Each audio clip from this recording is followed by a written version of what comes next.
Assalamualaikum warahmatullahi wabarakatuh. Yang terhormat, Bapak Hasan Mukhibat dan Bapak Susilo Aji selaku dosen pengampu mata kuliah Statistika Ekonomi. Di sini kami dari kelompok 12 ingin mempresentasikan mengenai EVIUS. Sebelumnya, izinkan kami untuk perkenalan terlebih dahulu. Saya Sasika Paramesti dengan 3 digit NIM belakang 046. Saya Intan Irjayanti dengan 3 digit NIM terakhir 303. Saya Helena Nafisa Sofo dengan 3 digit NIM terakhir 306. Saya Intan Syarifatul Alindia dengan 3 digit NIM terakhir 307. Oke, jadi di sini kita akan mempresentasikan EVIUS. Yang pertama, itu kita bisa buka dulu EVIUS-nya. Oke, di sini EVIUS sudah terbuka. Pertama-tama kita, karena ini filenya baru, kita pencet File, kemudian New, terus Work File. Kalau udah kita balance panel-nya itu, kan bakal muncul balance panel. Start date ya, balance panel. Start date tahun 2017 dan end date-nya 2021. Dengan cross section-nya 5. Oke, kalau udah kita pencet OK. Nah, next, kalau misalnya sudah, itu kan kita tadi udah nge-copy data dari Excel, kita copy data, copy data, copy data dulu. Yang tadi udah. Terus kalau misalnya udah, klik empty group, kita paste. Nah, untuk ininya kita ganti yang ser 01 kita ganti jadi X1, ser 02 jadi X2, ser 03 jadi X3, dan ser 04 jadinya huruf Y. Kemudian kita close, lalu yes. Nah, jadi kita akan uji show yang pertama. Yang pertama itu adalah kita akan blok yang X1, X2, X3, dan Y. Kita blok. Terus kita open, klik kanan, kita open. Terus as equation. Equation. Nah, untuk rumusnya kita ganti ke depan. Jadinya YC-nya taruh di depan. Y-nya Y kecil, spasi C. Terus panel option, kita balance panel. Ya, yang fix. Nah, yang fix, kalau udah kita oke. Nah, terus kita pencet yang view, ya. View, kita pencet fix atau random effect testing, yang likelihood ratio. Oke. Kan keluar hasilnya 0,0242. Nah, karena itu di bawah 0,05, maka ini yang terpilih adalah uji FEM. Nah, kalau uji FEM, kita harus lanjut ke uji Hausman. Caranya adalah dengan pencet estimate, estimate, estimate. Terus cross section yang panel option itu tuh random. Nah, random. Terus kita oke. Nah, itu kita akan pencet view ya. Fix and random testing ya yang bawah. Nah, pencetnya Hausman text. Nah, itu keluar hasilnya adalah 0,1658. Nah, karena itu di atas 0,05, maka itu yang kepilih adalah yang rem. Nah, karena itu yang kepilih adalah rem, kita harus lanjut ke uji LM. Cara adalah dengan klik estimate, terus panel option, itu kita ganti yang jadi yang non. Random jadi yang non. Oke, kita oke. Nah, setelah itu kita pencet view, fix random testing, kita pilih yang uji LM. Nah, itu ya kan yang keluar 0,9345. Nah, itu karena di atas 0,05, maka yang kepilih adalah yang CHAM. Untuk selanjutnya akan dijelaskan oleh rekan saya. Terima kasih. Oke, kemudian kita akan masuk ke uji asumsi klasik. Di uji asumsi klasik itu ada beberapa uji. Yang pertama akan diuji itu uji multikolinearitas. Nah, itu tuh caranya dengan eh, kita pencet estimate. Nah, kemudian itu eh, di panel options-nya itu dipastiin kalau cross section sama periodnya itu non. Kalau udah itu di oke.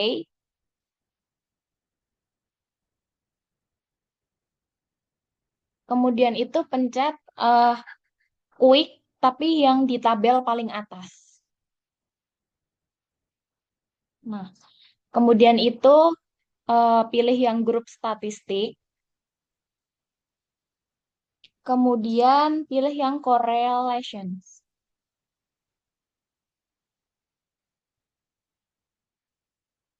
Nah, kemudian di series list ini itu Y-nya dihapus, jadi cuma ada variabel X1, X2, dan X3, kemudian di OK. Kemudian akan muncul uji multikolinearitasnya. Di situ itu ada X1 dan X2 itu sebesar 0,165308, kemudian X1 dan X3 itu ada 0,371809, dan X2 dan X3 itu ada 0,366019, yang dimana itu eh, semuanya itu kurang dari 0,85, sehingga itu dapat disimpulkan bahwa data ini itu terbebas dari uji multikolinearitas.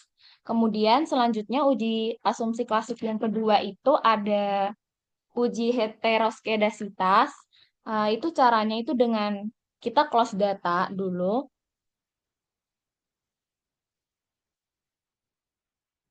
kemudian yes, kemudian di close data lagi. Nah, itu kan udah X1, X2, X3 sama Y itu udah di blok. Kemudian itu kita eh, pilih open.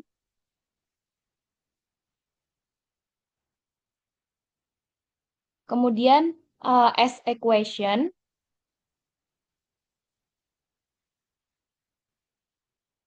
Kemudian itu diisi jadi Y-nya Y-nya itu dihapus.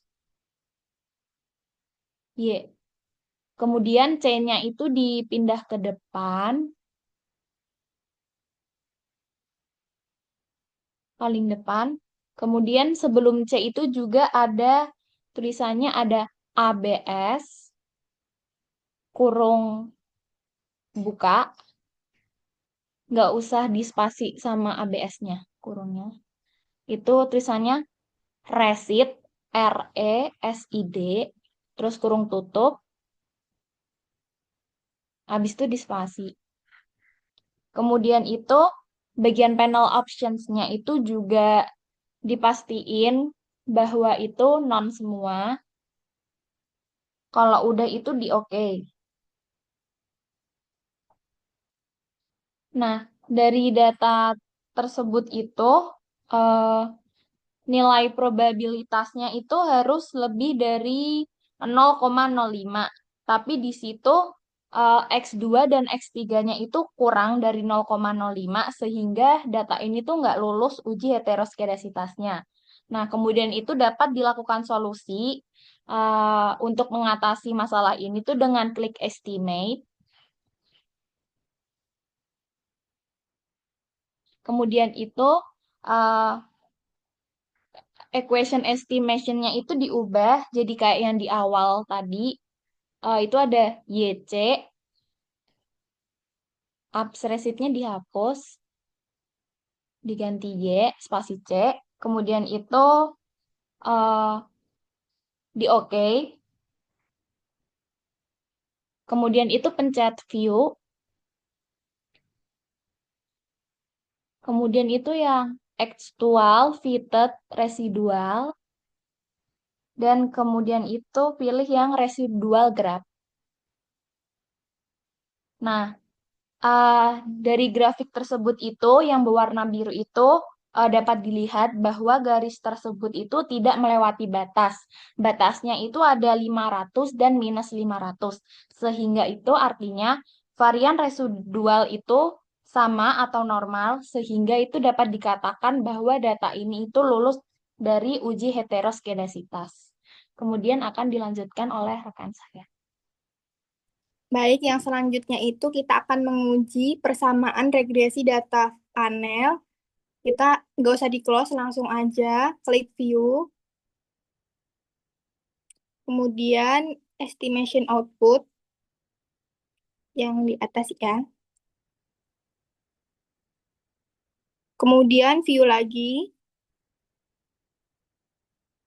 Kemudian ada representation paling atas ya. Nah, di sini diperoleh bahwa persamaan regresi data panelnya itu sama dengan Y yang di bawah ini dengan nilai konstantannya yaitu Y sama dengan 7,88, dengan nilai X1-nya 0,0073, dengan nilai X2-nya minus 0,1347, dengan nilai X3-nya yaitu minus 0,081. Kemudian kita lanjut untuk menguji hasil uji T. Kita klik view. Kemudian ada estimation output. Nah, di sini diperoleh datanya, yaitu ini merupakan hasil uji T, di mana menghasilkan hasil uji T pada variabel X1-nya itu diperoleh nilai T hitung sebesar 1,157528 dengan T tabelnya yaitu 2,06 dan nilai sigmanya adalah 0,2601 yaitu di mana nilai sigmanya ini melebihi dari 0,05. Maka HA ditolak dan HO diterima. Dan untuk analisis yang kedua, yaitu hasil uji T pada variabel NPF diperoleh nilai T hitung sebesar 2,537214 lebih besar dari T tabel yaitu 2,068658 dan nilai sigmanya 0,0192 di mana lebih kecil dari 0,05. Maka dapat disimpulkan bahwa HO ditolak dan HA diterima. Dan hasil analisis yang ketiga dari hasil uji T pada variabel X3 diperoleh nilai T hitung sebesar 27,72728 di mana lebih besar daripada T tabel yaitu 2,068658 dan nilai sigmanya 0,00 di mana lebih kecil daripada 0,05. Maka dapat disimpulkan bahwa HO itu ditolak dan HA diterima. Baik, selanjutnya akan dijelaskan oleh rekan saya.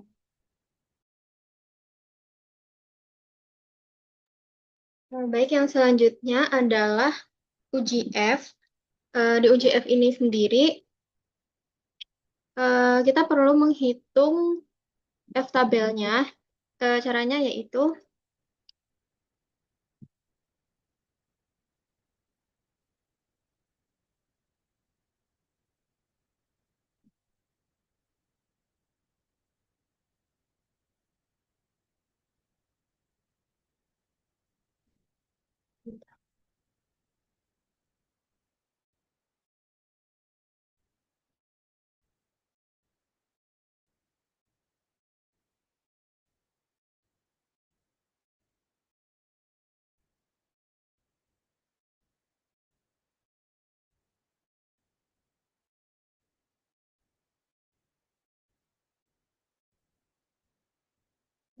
jadi untuk menghitung probability, lalu titik koma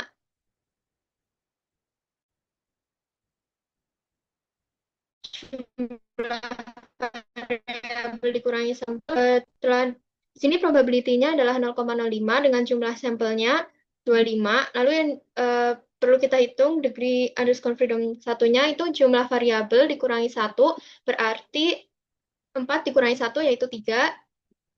Lalu degree freedom 2-nya yaitu jumlah sampel dikurangi jumlah variabel, sampelnya ada 25, dikurangi jumlah variabelnya itu 4, berarti freedom 2-nya adalah 21.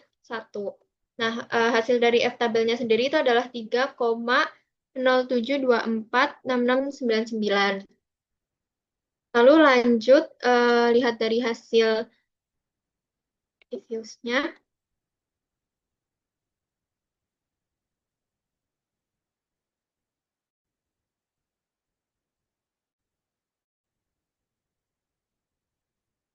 Di sini nilai untuk UGF kita perlu melihat nilai F hitungnya di sini adalah sebesar 348,2914. Nilai ini lebih besar daripada F tabel yang tadi yaitu 3,072 dan nilai 0,05. Artinya HO dan PO berpengaruh terhadap ROA Bank Umum Syariah di Indonesia. Lalu kemudian yang terakhir adalah uji koefisien determinasi. Untuk uji koefisien determinasi ini kita perlu melihat nilai dari adjusted R square-nya yaitu sebesar di sini sebesar 0,977483 atau sebesar 97,7483%. Nah, nilai koefisien determinasi ini menunjukkan bahwa variabel independen yang terdiri dari FDR, NPF, dan POPO mampu menjelaskan variabel ROA Bank Umum Syariah di Indonesia sebesar 97,7483%. Sedangkan sisanya yaitu 2,517%. 2,5% ini didapat dari 100% dikurangi nilai adjusted R square-nya yaitu 0,97%. 100 dikurangi 97%, yaitu 2,25% ini dijelaskan oleh variabel lain yang tidak dimasukkan dalam model penelitian ini.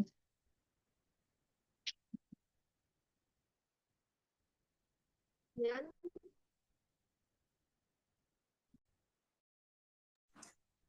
Sudah selesai.